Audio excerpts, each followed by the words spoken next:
This is The Roadmap with Lee Heisman. Hello, everyone, and welcome to The Roadmap, exclusively here on ASBN.com. I'm Lee Heisman, and every week we bring you some of the brightest entrepreneurs, CEOs, and business owners who are climbing the ladder, scaling their businesses, and thinking about one day how to exit stage left. Today I have two very special guests with me, Harry and Leticia Hutchins, the owners of Alma Coffee. Hey, guys. Hey, how's it going? Thank you so much for having us. I'm so happy you took the trek over here. Your place is located in Holly Springs area, and what's amazing about your shop, guys, is Alma Coffee isn't just a coffee shop. Yeah. I'm going to open it up to you, Harry. Talk about what Alma Coffee is. So Alma Coffee is a really unique concept of total vertical integration from farm to cup. So what that means, and really what the difference maker is, that we are not only the farmers, we're the ones who are harvesting that one, exporting it, importing it, roasting it, and then brewing that coffee up. So it really is that full supply chain to see the whole quality from the minute that seed is planted all the way to the consumer. So what we do is not only is the farming side, we also will roast for our e-commerce brands, for other businesses, and then for our cafe, just as you just said, located right in Canton. So let me ask you a question. You said something before I jump to my next question. I had to interject here. You're the farmers as well? Explain that, because people think, well, you're farming in your backyard in Canton, Holly Springs area? Yeah, so a lot of people think we are farming in our backyard, but really my family's been in coffee farming for 5 generations. So I was born into the coffee farming industry, which is pretty neat, and I think it's such a privilege. Wow. Well, there was a lot to unpack from what you said, Harry. Can you kind of dig in a little bit more and help describe it? And so much to do, but help describe it for us common people to understand what Harry just said. For sure, yeah. So we have a few different business segments.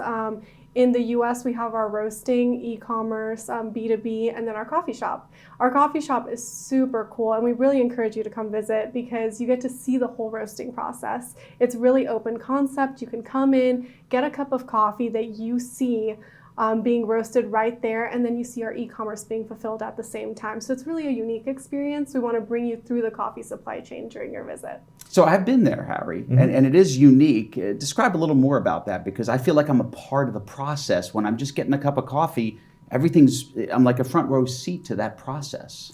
And Lee, that's exactly what we wanted it to be. So we really wanted it to be an open environment that you walk in and you see the entire supply chain happening right before you. And now we can only show you just a small part in Holly Springs. But you walk in, you're immediately introduced from the cafe, but right behind it we have our roasters, where the coffee is roasted fresh every single day.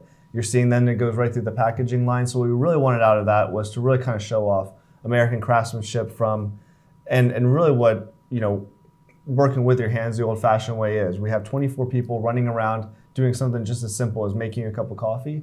Hopefully then when you see that, you start delving into, hey, where does this supply chain come from? Where does coffee come from? And you find out, it comes from a tree on our farm. Yeah, it's also really cool because you get to see all the equipment, and we're a veteran-owned business. So with that, having American-made equipment is really important when we can. So our roasters, our Loring Smart roasters, made out of the U.S. Our wafels are made out of the U.S. So we like to spotlight that when you come in as well. So the other day I was at your shop, maybe a couple weeks ago, and I saw your garage door is open, and I saw these giant containers of all the beans you're shipping all over the country. Explain a little about how e-commerce came about. I mean, you started as a little local shop here, but now you're supplying beans all over the country. Yeah, great question. So the e-commerce was something that came about with COVID. Prior to COVID, we really focused on our B2B business, and then we had a coffee shop as well in another location. But what was really cool is, just like everyone during COVID, we had our panic moment. All of our other businesses that we were supplying coffee to, they shut down for the COVID period, and our revenue went to zero overnight as well. So we were panicking, but we decided to take control and focus on what we could control, which was the business. And we decided to really focus on our online business. So we started redesigning the website, we put in a subscription program, and today it's been very successful. We're really thankful. We were even featured by Bon Appetit as one of the best coffee subscriptions online 2 years in a row. Oh my gosh, okay. Well, see, I only get the experience of the local, so I don't know anything about having to order it online and have to get it shipped to me. Talk a little bit, let's take a few steps back real quick. Talk a little how you guys even got into this. I know your family was in the farming and the roasting or just the coffee bean industry. Yeah. Talk about how you guys moved that into where you are today. Yeah. Yeah, so they were actually purely just in the farming side of it. So just stepping back for the folks just watching this, that coffee is a cherry that's grown in a tree, and those are hand harvested, hand picked every single year. We're actually about to go into harvest season right now. But the way Leticia and I got into it was we used to have a corporate career and spending a lot of our PTO days down at the farm. We really saw the impact that we could make. You know, much of these farmers are small landholders with 1 or 2 acres that without the infrastructure to get the coffee to market, to process it, to actually get it to a state that they could sell it to a roaster or a consumer for. So we said, hey, if we can go from our farm and other farmers directly to that consumer, we can return more profits back to those farms and really make a huge impact in those communities, especially in places that are many times third world countries, which is where coffee is grown. Hey, how can we make a huge, mile deep impact with an inch and really focus on that community there? So, So it's been 5 years now in the business. Is that correct? Yes, that is correct. Give me your most rewarding part of the business. I think for myself would probably be what I just touched on that last question of seeing that impact. So for a lot of farmers, coffee farmers, the average age of the coffee farmer is continuously increasing just because the way the commodity market doesn't usually favor the little guys, the farmers.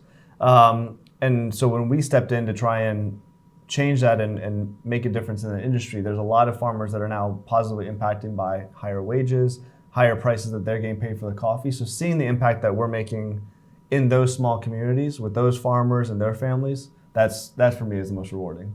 I agree, and I think to add on to that, it's sometimes as simple as putting a smile on someone's face. You get to serve that cup of coffee, and it's their morning cup of coffee, the thing they're looking the most forward to that morning, and you see that smile develop as you hand it to them. Or on the farming side, when we bring on a new farmer as an Alma adoption farmer, and we tell them we're committing to your harvest for the year, seeing that smile with them knowing that their family is good for the year. It's so rewarding just to know that you're having a direct impact on someone else's life.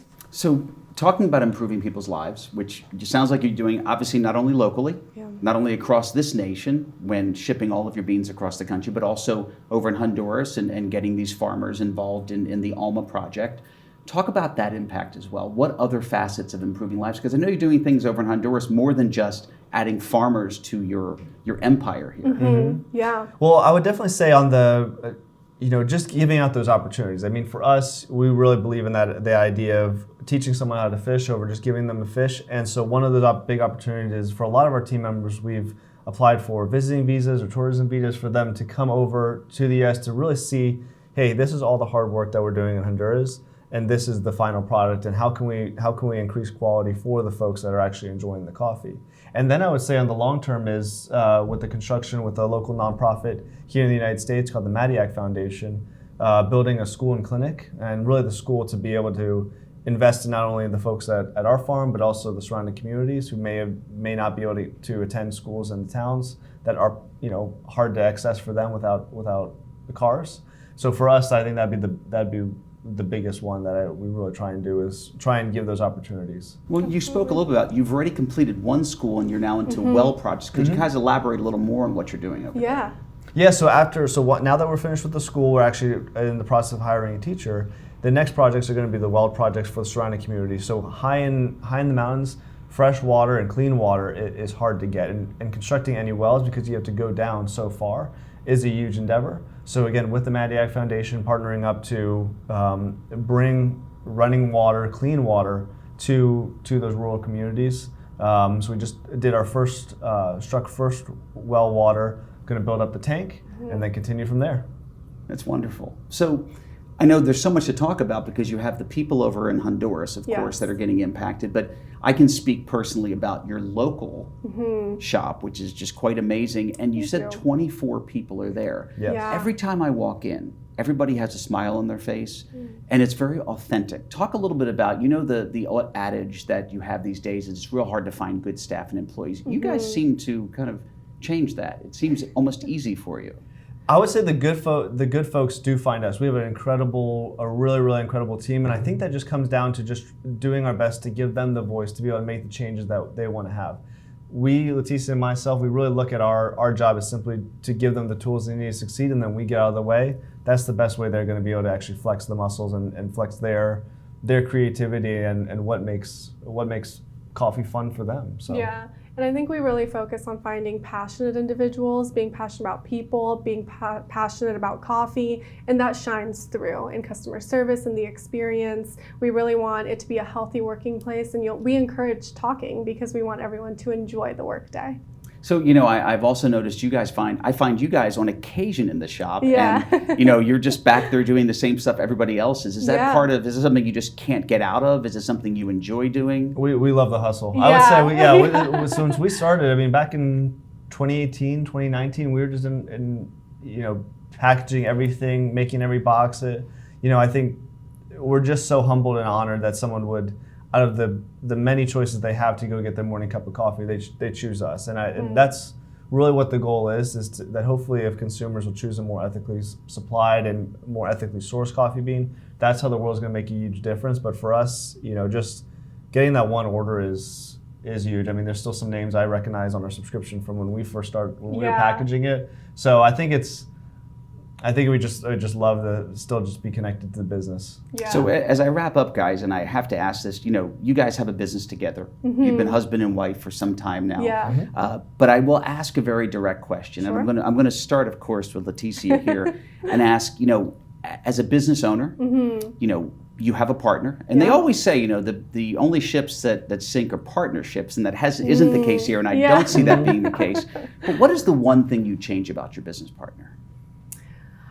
I think that's a really hard question. I know the answer to that. Oh, well, you I'm going to start. go to You Harry start. first. No, I was going to say what you would probably say about me is we work too okay. much. Yeah. Yeah, I think it is the working too much. It's sometimes, we come home and we're still talking about coffee, and it's a double-edged sword because we're so passionate about it that we come home excited to talk about it. But then I'm like, okay, we just can't talk about coffee anymore. So we did make a rule. We don't have any coffee machines in the house. Fair. Because we can't just sit down and enjoy a cup of coffee without thinking of the millions of things that we want to do Makes to make it sense. even better. And Harry, if I ask you the same question, are you going to pass that question? Yeah. Are you going to say there's nothing? I'll pass that one. I don't want to get in trouble. There's nothing, baby. There's nothing I would change at all. But I would echo. I think I would echo that, especially with any partnerships that are with family. It is tough to have that disconnect because it's not something that you can close a laptop, and even if you train yourself to be able to compartmentalize, you can't because your business partner is right there at home, and I love it. But at the same time, I agree with Leticia where it's tough to try and separate from there. So I guess having some of those rules where just like, hey, tonight at dinner we're talking about something else. We're talking Makes about complete travels, sense. things like that. Yeah. Makes sense. So guys, last question for you before we Sure. wrap up. We're right around the corner. What are the big plans for 2024? Great question. I think it's getting through the holiday season first. We have our big Black Friday sale coming up, so we're really excited about that. And then holiday season is coffee season, so super exciting. But into 2024, I think it's more so the school and the clinic being able to continue that project, the well projects. Yeah, we're about to go into our harvest. As I said, our harvest is starting to actually really about this week. So that coffee will start arriving come February, March timeframe. So finding homes for those, because at the end of the day, if we can find enough homes for that coffee, that's more farmers that we can bring on support. But I would echo that with Leticia with the school. That one I'm really pumped about. This is gonna be our first harvest year with that school on premise. So hopefully make a huge impact for a lot of kids. Yeah, it'll be a generational change. So Well, we're guys, very every time I'm excited. around you, I've always felt good. Now I even feel better because you're doing so much for everybody. Thank you. People have to do stuff for you. Well, if people want to get in touch with you and they want to either start ordering Alma Coffee online, come to your shop locally, or even Yeah. get involved in the projects that you're involved in, what's the Yeah. best way? So follow us on all our social medias. It's at My Alma Coffee, and then visit us online, www.myalmacoffee.com. If you live locally, come visit us. We're in Holly Springs. Our address is on Google. Just search Alma Coffee. And to give back, I would say go check out the Madiak Foundation. They have a website online. We don't take anything, and neither do they. 100% of the proceeds is going to their operations and their goodwill on down at the farm. So go check them out, make a donation, make a ton of help. Well, guys, I'm around a lot of people all the time, and I will tell you, you guys always inspire me. And your you. coffee's amazing. Oh, Let's thank say you. that as well. Harry, Leticia, thank you so much for coming on the show. Ladies and gentlemen, thank you so much for watching another episode of the roadmap here. It was a pleasure. I hope it was insightful for you as much as it was for me. We hope to see you again next week for another episode of The Roadmap. Thanks for watching The Roadmap with Lee Heisman.